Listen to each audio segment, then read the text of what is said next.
As the cubs have become bolder at home, Giles thinks it's time for Spot and Stripe to increase their socialization with the adult tigers back at the zoo.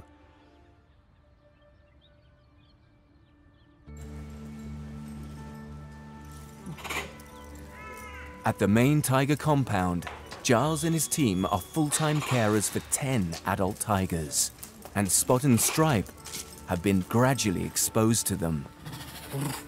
Ah, good boy. Good boy. Good boy. Seeing the adult tigers through the glass is one thing, but their next big milestone is to socialize and meet one of the adults in the open air. Scary, man. There's going to be lots and lots of interesting smells in here with all the other tigers. You know, like the big guys come through here on a regular basis, and it's much, much more of a sensory stimulation for them in here in terms of the smell than just being around the front of the glass. Like the big tigers never go around that side, so. Get used to walking around here, boys. In just over a month, the cubs will be too big to live at home. And they need to be accepted by the adults for them to live here full-time. He's a little bit nervous, as you would expect. You can see he's smelling all the smells around. There's lots of smells of big predators, other tigers around, so you're going to be a little bit cautious naturally. In the wild, an unrelated tiger could easily injure the cubs. How is she? She's waiting. There you go. And Giles hopes Maneki won't display any threatening behaviors. Oh, who is it? Oh, darling. So this is Maneki. Well, this is the very, very first time that Maneki's seen any cubs whatsoever. Tigers communicate using a range of vocalizations. And the most common non-threatening sound they make is called a chuff.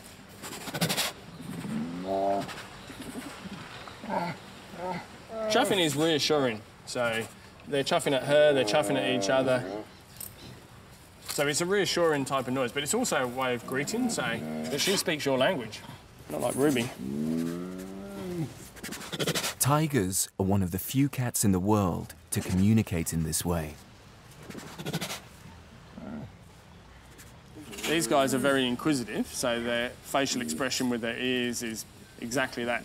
Now he's being a bit submissive for the fact that he's putting his ears slightly back, he's getting down low. So that's just being a little bit unsure, if you like. Whereas Maneki, you can see how relaxed she is. She's sat there, she's fairly happy.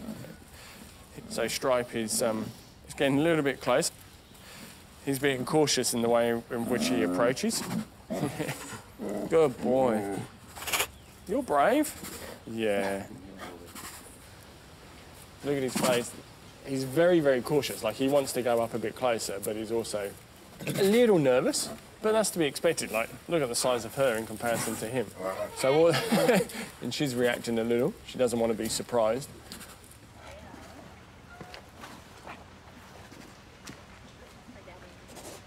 The cubs have won over Maneki, and Giles is relieved.